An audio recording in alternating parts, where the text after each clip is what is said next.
¿Qué tal? ¿Cómo están? Bienvenidos, bienvenidas. Nosotros ponemos el texto, nuestros invitados y ustedes el contexto. Vamos a conversar hoy sobre diversos temas que tienen que ver en su totalidad con lo que sucede hoy con nuestros pueblos indígenas, nuestros pueblos originarios. ¿Qué se necesita para recordar de dónde se viene y qué falta por hacer en relación con lo que ya sucedió, ese primer genocidio al cual se refieren los historiadores en relación con nuestros pueblos originarios? Este es el tema. Lo planteamos así. La reparación histórica de los pueblos indígenas tiene como premisa el reconocimiento y resarcimiento de los crímenes de genocidio, injusticias raciales y étnicas derivadas del sistema colonial y de los procesos de esclavitud. Aunque algunos estados occidentales han asumido ciertos programas y conjuntos de medidas para superar las estructuras contemporáneas de discriminación y desigualdad, hay instancias de poder que se oponen a tal reconocimiento, como es el caso de la actual monarquía española. Nuestros invitados listos en estudio para conversar sobre el tema. Soy Saraí, les doy la bienvenida. Durante los próximos 30 minutos vamos a dejar más preguntas que respuestas, pero son fundamentales para dialogar de manera conjunta. Les doy la bienvenida a nuestros invitados. Comienzo por la primera de ellas, más mujeres que hombres. Siempre es una buena forma de analizar nuestro contexto fundamentalmente, porque también tiene que ver con una visión muy femenina de lo que está pasando hoy desde los pueblos originarios y por supuesto desde la parte de la inclusión, que no significa rechazar al otro, sino unirnos. Y en ese sentido quiero darle las gracias por estar junto a nosotros. Maribel Caguana me acompaña hoy, es indígena y activista. Maribel, bienvenida, muchas gracias por estar acá. Gracias. Te agradezco. Luz Fernández también es activista, pero además incluye el ámbito de trabajar desde las leyes, es abogada y nos acompaña con su visión en este programa. Bienvenida, Luz, gracias por estar acá. Gracias. Te agradezco, muy bien. Vamos también a presentarle a José Pollo. No es que por ser el único representante masculino es menos, sino que tiene la capacidad, José, para dialogar con estas otras miradas que sin duda alguna desde este contexto son importantes. Gracias, José, por estar acá, además representando a un pueblo indígena importante desde Venezuela, el pueblo Cariño. Muchísimas gracias por estar acá, bienvenidos. Arranco con la primera interrogante, tiene que ver con este, digamos, tema general que hemos planteado. Voy a comenzar con Maribel, donde la palabra resarcimiento tiene un valor fundamental. Sin embargo, todo depende de quién resarce a quién y de qué manera. ¿Cómo desde el activismo podemos entender este concepto en un contexto como en el que hoy viven los pueblos originarios, pensando quizás desde Venezuela, pero también ampliando el análisis a lo que sucede en los países vecinos? Primero tenemos que revisar todo el contexto, como lo dice tu programa, resarcir. Desde el año 1961 se creó un grupo de trabajo de descolonización en la ONU. De ahí están las voces de la descolonización. ¿Cómo nos encontramos nosotros en estos momentos en Latinoamérica con todo lo que ha habido, el saqueo y el genocidio que se ha dado en todo esto? ¿Qué vemos? Que hace falta mejorar las políticas hacia los pueblos indígenas. Eso es una forma, no las políticas, porque ella está en el marco de las constituciones de estos países. Hay un marco legal muy amplio, ¿no? Pero que hace falta ser más firme hacia esas políticas, porque cuando revisamos y nos comparamos, o sea, sí hay unos avances, pero hay que ser más puntual en esos avances, hay que visibilizarlos más. En cuanto a la minería, en cuanto al ambiente, en cuanto a todo lo que tiene que ver con la vida de los pueblos indígenas, inclusive nuestra madre tierra. Así es. Visibilizar estos avances no significa que sea la meta o el fin de lo que se está haciendo, sino que se convierte en un recorrido quizás donde aparecen más obstáculos que avancen, en la medida en que uno va reconociendo cuáles son aquellos elementos que impiden realmente llegar en ese sentido a una meta. Y de esa manera, pues también es importante recalcarlo, en la medida en que en este proceso también aparecen aquellas paredes, aquellos no por ahí, y que no solamente viene de un lado, sino que a veces viene de los dos. Es decir, a veces los pueblos originarios se resisten a políticas que vienen impuestas porque el de afuera cree que es la manera de hacerlo, y a veces el que está desde afuera ve de una manera determinada cómo se debe gestionar dentro o en el seno de un pueblo originario y evidentemente comete el error. ¿Cuáles son los pros y los contras de pensar en una política de resarcimiento sin que haya un diálogo entre ambas partes? Luz.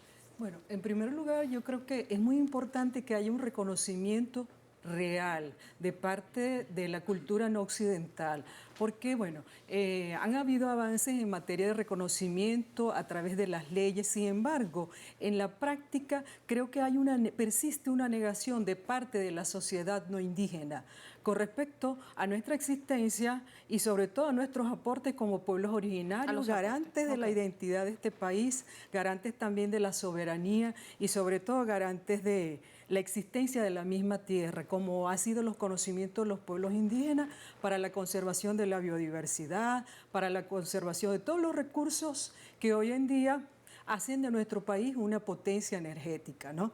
Entonces, yo creo que desde muchos aspectos es necesario fortalecer sobre todo esas lagunas históricas que hay en cuanto a los pueblos indígenas, a la historia contada, a la historia negada y dolorosa que no se ha contado, que no se ha escrito desde la visión de los pueblos indígenas. Desde la visión, exactamente. Entonces la historia que nuestros niños hoy en día, nuestras niñas y niños leen en los libros, todavía están hechas, escritas desde la visión eurocéntrica. Y eso yo creo que es fundamental para poder lograr cambios positivos, afirmativos hacia los pueblos indígenas. Sin duda, pero voy a ser de abogado del diablo porque no solo vamos a ver la visión que nos interesa como pueblos del sur, sino también ver aquella visión que desde el que está del otro lado nos impone, y eso es importante también desmontarlo. Para ello voy a preguntarle a José, en esta medida, en la medida en que es importante, como decía Luz, primero visibilizar, luego concretar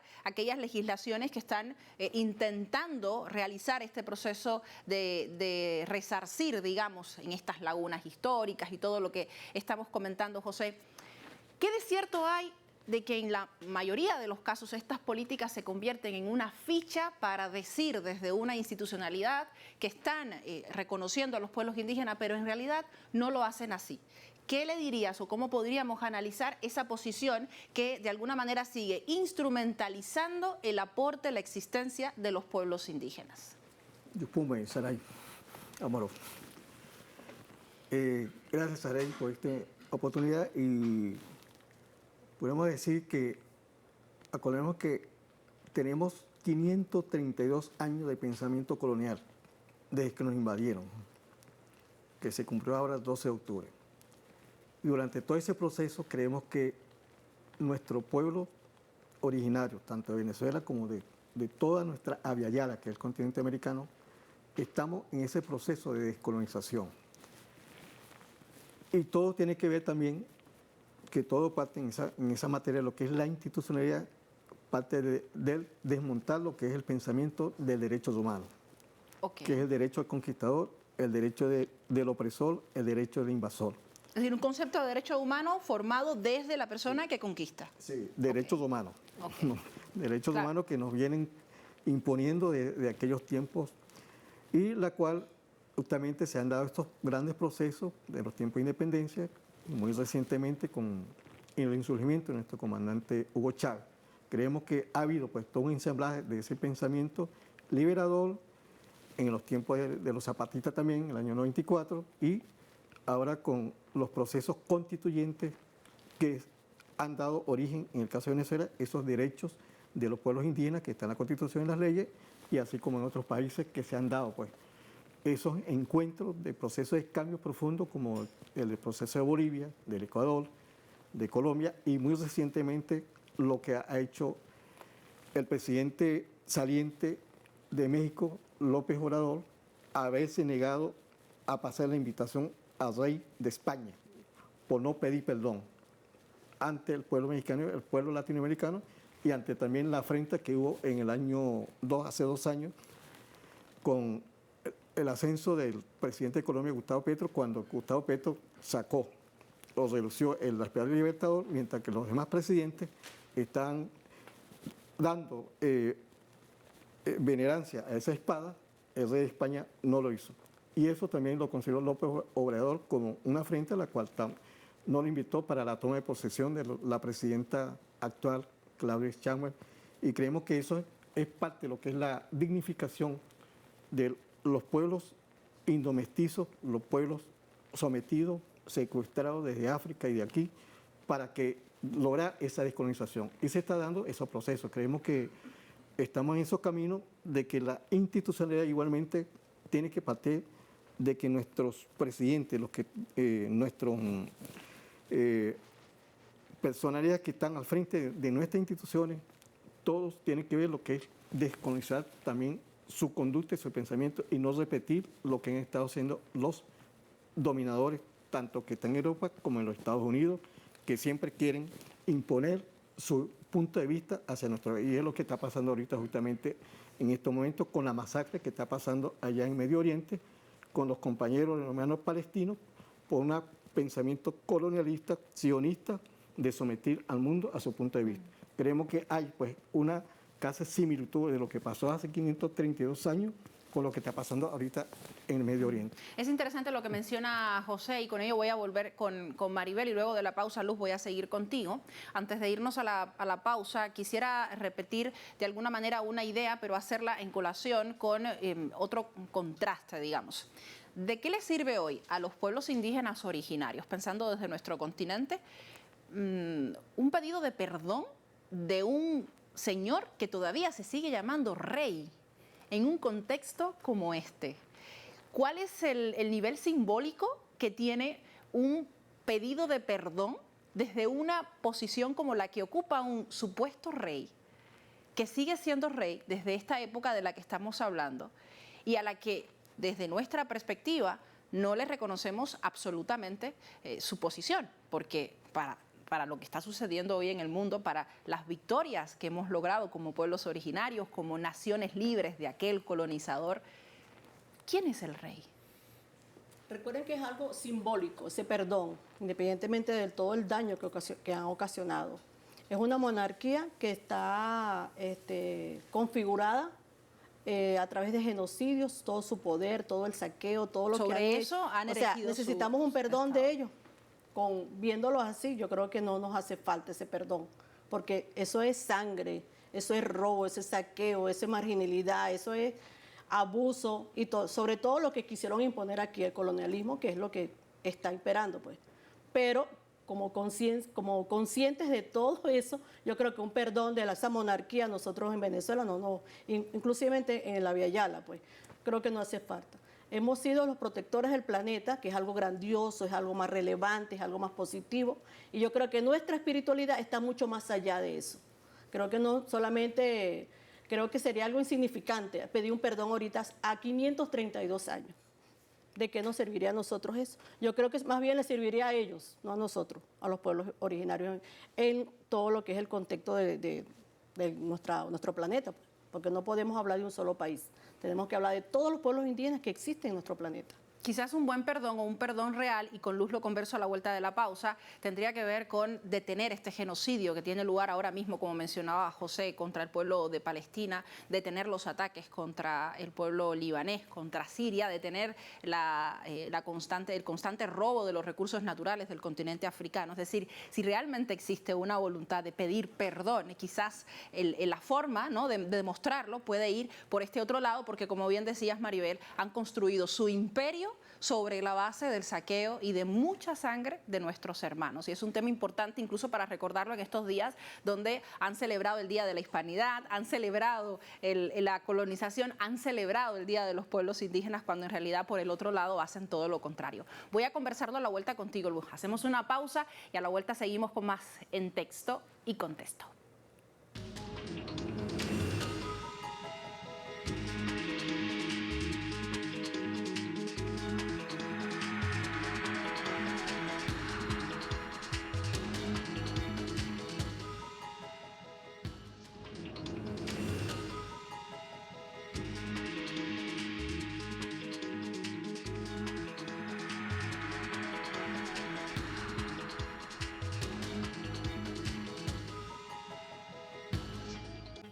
Estamos extra cámara acá peleando entre el perdón y no perdón, entre lo que hay que hacer y lo que no hay que hacer. Y justamente una de nuestras invitadas ponía el ejemplo del valor que se le da al perdón, cuánto se le valora esta palabra, tomando en cuenta lo que sucedió en México, pero también tomando en cuenta lo que hoy sucede ahora mismo en Oriente Medio, como decía nuestro invitado. Luz, me quedaba contigo un poco para seguir por este camino de reflexión, tomando en cuenta lo que se recuerda cada 12 de octubre, pero además desde la perspectiva de este llamado primer genocidio genocidio en nuestro continente con este proceso de colonización, de imposición, de matanza, de muerte, de obligación de ver el mundo desde su perspectiva.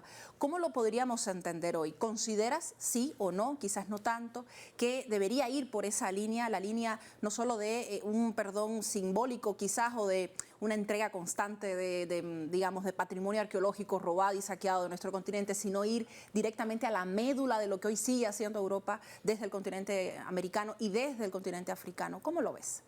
Bueno, lo veo desde mi visión wayú. En primer lugar, ese término del perdón nosotros no lo entendemos. Para nosotros no existe perdón, existe respeto. Respeto por sobre todo aquello que tenemos alrededor, a nuestros hermanos, a nuestras hermanas, a nuestras naciones. Entonces creo que eso es lo que debemos exigirle a este país y a todos los países que de alguna forma ejercen injerencia de forma negativa hacia otro pueblo, contra pueblos. O sea, ¿cómo pueden hablar de perdón si mientras tanto están lanzando bombas hacia pueblos inocentes, matando mujeres, matando niñas, niños? Entonces, ¿cómo se puede hablar de perdón? Yo creo que no existe perdón, no hay forma de perdonar a los colonizadores, sobre todo el Estado español, ¿no? Mientras participe en este tipo de acciones tan nefastas para el mundo, tratando de acabar el mundo. Y esto es algo muy parecido a lo que ellos también produjeron aquí en la Via Yala, cuando vinieron a invadir nuestros territorios. Es un elemento importante, más que perdón, respeto. José, ¿cómo se vislumbra ese respeto desde nuestro ejemplo, desde nuestro caso? Ya casi finalizando el programa, me gustaría quedarnos con la imagen de las, digamos, de las acciones positivas, un poco para resaltar también lo que hemos logrado hasta este momento, aunque todavía nos falte. ¿A qué le llamamos respeto desde una institucionalidad hacia los pueblos originarios? Sí, el perdón, justamente debe haber perdón, pero tiene que estar acompañado por esas acciones concretas. El respeto, como decía aquí la hermana, y eso tiene que ver por la protección de los pueblos y comunidades indígenas en los territorios, en sus territorios.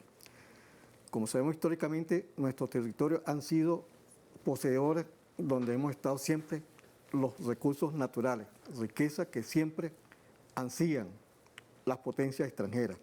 Los Estados Unidos hoy, los españoles ayer, junto con los británicos y todas las potencias europeas, y eso tiene que ser respetado.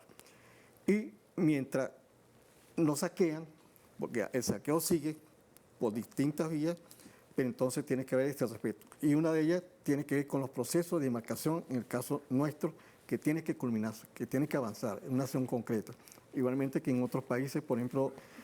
en Brasil está avanzando en Brasil, de alguna manera. Han avanzado justamente, pero como también tenemos que ver lo que tiene que ver con la protección de la Amazonía, y ahí el tema del cambio climático, donde los pueblos indígenas también se ven involucrados, porque como guardianes de la protección de la Amazonía, como sabemos, eso va en la vida de la humanidad también. Y todos los pueblos indígenas del Amazónico, junto con otros, forma parte de ese proceso de vida que nosotros creemos que estamos insertos. Mientras nos protejan nuestro territorio, hay garantía de que la humanidad superviva o viva. Porque nos destruyen nuestra comunidad, por supuesto no tenemos con quién comunicarse. Y la naturaleza creemos que podemos nosotros dar esos grandes aportes. Y por supuesto, acciones concretas tienen que ver también en las políticas públicas, lo que es la salud, lo que tienen que ver también con la economía de las comunidades. Por ejemplo, el sistema del conuco. Por supuesto. En las comunidades nuestras hay como 3.000 comunidades que buena parte, la mayoría se dedican a lo que es el cultivo del conuco. Y el conuco anteriormente, en otros tiempos, era descalificado de que era una agricultura y economía de subsistencia. Resulta que se ha demostrado que las comunidades en los tiempos de la pandemia, en los tiempos de la COVID, vivían, pues, justamente se abastecían del conuco sin depender de lo que es la tranza o de los alimentos, justamente la mayoría. Su soberanía alimentaria, que es fundamental. La soberanía alimentaria, exactamente. Claro. Entonces, mientras haya ese apoyo y ese gran crecimiento hacia nuestro sistema de cultivo, la economía, no solamente el conuco, sino otro tipo de economía, por ejemplo, las mujeres se dedican mucho a la artesanía y eso le ha dado subsistencia, lo que tiene que ver con nuestra economía para poder mantener y crecer. en distintos ámbitos, tanto educativos como de salud, y la preparación también como profesionales universitarios. En estos momentos también en la parte educativa estamos impulsando lo que tiene que ver con el impulso de la educación intercultural bilingüe, y que eso también pasa por crear universidades que ya se están dando y apoyar lo que es el sistema educativo de los niños, de la adolescencia también, para recuperar lo que nosotros llamamos la memoria histórica, que en estos tiempos también el presidente Nicolás Maduro está impulsando, el presidente Hugo Chávez también, en un tiempo de conocer más la historia del país desde 1492 hasta 1810, cuando comenzó la independencia, conocer esa historia, esa memoria histórica, la cual nosotros tenemos que conocer qué fue lo que pasó en los tiempos aquellos de holocausto, que vamos a decir, de los tiempos de la colonización, los tiempos de la conquista, de la masacre, porque verdaderamente esa masacre no se ha podido tampoco saber, conocer en su dimensión exacta, porque estamos hablando de 90 millones de personas que oían para ese tiempo, y ahorita, bueno, afortunadamente estamos en insurgimientos de cooperación, como el ave fénix. Acciones concretas, así es. Quiero, antes de concluir, nos quedan unos minutos de programa, conversar con ambas, con Lucy y con Maribel, la fuerza de la mujer y la importancia de la mujer, además, evidentemente, de ser un elemento de sostenibilidad fundamental para cualquier sociedad, tomando en cuenta el tema reproductivo. Lo saco de este análisis, lo voy a centrar en la transmisión de nuestra herencia, en la transmisión de nuestros saberes, pero fundamentalmente desde Venezuela, que es un caso atípico a lo que sucede en otras partes del continente, la fuerza de la mujer como ente de autoridad, que es un elemento importante y que no tiene que ver solo con familias, digamos, que están conformadas desde el ámbito occidental, sino también con lo que sucede en los pueblos originarios desde esta tierra. La importancia precisamente de establecer también políticas para garantizar que puedan tener el acceso a todo lo que se necesita para que sea sostenible el aporte de la mujer. No relegarla al tema artesanía, pero sí darle capacidades para que pueda superarse quizás en otros espacios. No relegarla al tema de la reproducción, pero sí darle las posibilidades y las capacidades para que pueda seguir surgiendo sobre la base de sus propias costumbres. ¿Cómo lo analizan ustedes desde el ámbito de la abogacía y desde el activismo? Maribel, sé que es mucho, pero lo vamos a lograr. No, por supuesto. En ese contexto que tú acabas de anunciar, es importante también destacar que existe un término que nos minimiza ese potencial que tenemos las mujeres, que es la palabra vulnerabilidad.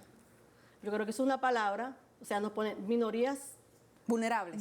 Ya nos ven débiles desde que nacemos. Ya, allí. Entonces, yo creo que ese término debe también de desaparecer, ya dejar de vernos así, para que vean el potencial que hay, tanto como mujeres en nuestros territorios, porque no podemos estar solos sin el territorio. Eso es importante, acuérdense que somos uno solo. Somos el cosmos, la madre tierra y el indígena. O sea, nunca podemos vernos separados de ellos. O sea, yo creo que eso es importante mencionarlo, pues, porque cuando uno revisa, no, ustedes son poblaciones vulnerables, o sea, nunca existimos. No, ustedes no existen, son vulnerables. No puede ser. Por eso es que es importante con este tipo de temas, y gracias por la invitación nuevamente, porque hay que seguir visibilizando que las mujeres indígenas tenemos un potencial y estamos para eso, presto para apoyar en lo que sea necesario. El término importantísimo. Claro. Luz, en tu opinión. Bueno, yo creo que sobre todo hay que fortalecer la economía propia liderada por mujeres indígenas. ¿Por qué? En primer lugar, la mujer es la que lleva el conocimiento, es la portadora de la memoria histórica, es la que transmite los conocimientos, los valores relacionados al trabajo, a la responsabilidad, y además utiliza una pedagogía que es a través del idioma y a través de las prácticas que tienen que ver con modos de producción para que justamente esa educación, la vida, sea sostenible para las mujeres indígenas. Yo creo que es muy importante, como una acción concreta, fortalecer la economía propia de las mujeres indígenas. Hoy en día no solamente son madres, son líderes comunitarias, líderes políticas, sino también emprenden acciones, por ejemplo, emprendimiento como se conoce actualmente, ¿no? Pero tiene que ver con la cultura, y en la medida que se fortalece su economía, se fortalece también su organización social, porque no solamente ella trabaja toda la familia, trabaja el esposo, trabajan sus hijos, sus hermanas, y de esa forma, bueno, se fortalece toda la comunidad. Yo creo que eso es un paso muy importante que se requiere, pues, acciones más contundentes para fortalecer la economía propia de las mujeres indígenas. Sin duda, yo les agradezco a los tres por haber estado con nosotros, por dejar acá las ideas. Podemos estar o no de acuerdo en ciertos términos, pero lo que importa es que desde el diálogo, desde la mirada que cada uno pueda aportar, podemos encontrar quizás respuestas y ejemplos que nos ayude fundamentalmente a los pueblos que están un poquito más allá, ¿verdad?, a encontrar soluciones, tomando en cuenta además que ahora mismo nuestro continente está sufriendo muchísimo, los incendios que están ahora mismo acabando con la biodiversidad de gran parte de la Amazonía también son consecuencia del hombre, ¿verdad? Y por otro lado, a quienes afectan directamente, a las comunidades que habitan allí, a la biodiversidad y de manera muy a corto plazo también a nuestra sostenibilidad económica, a nuestra soberanía alimentaria. Por ello es súper importante que estén acá y les agradezco a los tres. Gracias, Maribel, por haber venido. Te agradezco. Luz, muchísimas gracias. Te agradezco. Muchas gracias. Querido José, muchas gracias por estar acá. Te agradezco. Y me queda una deuda para el próximo programa donde estemos hablando de nuestros pueblos originarios. A mí me tocará venir con mi saludo de mi pueblo africano. Voy a lograrlo. Voy a hacerlo, sí que sí, porque es el modo también de descolonizarnos mentalmente y desde nuestros espacios de comunicación. Gracias a ustedes por habernos acompañado. Soy Saraí Amorós. Así termina Texto y Contexto. Les espero en la siguiente oportunidad. Hasta la próxima.